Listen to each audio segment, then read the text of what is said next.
بسیاری از مردم میپرسند آیا واقعاً میشود در افغانستان هوش مصنوعی یاد گرفت؟ هوش مصنوعی فقط برای امریکا یا اروپا نیست. هوش مصنوعی برای هر کسی است که اراده داشته باشد.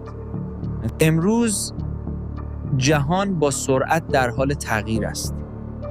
شغل‌ها تغییر می‌کنند. مهارت‌ها تغییر می‌کنند. اگر ما هوش مصنوعی رو یاد نگیریم، تنها عقب نمی‌مانیم. از آینده حذف می‌شویم. شما به دانشگاه‌های پیشرفته نیاز ندارید. مجبور نیستید کشور رو ترک کنید. لازم نیست انگلیسی شما کامل باشد. آنچه نیاز دارید، هدف روشن، یادگیری پیوسته و باور به خودتان است. جوانان افغانستان باهوشند و ما از سختی‌ها عبور کرده ایم.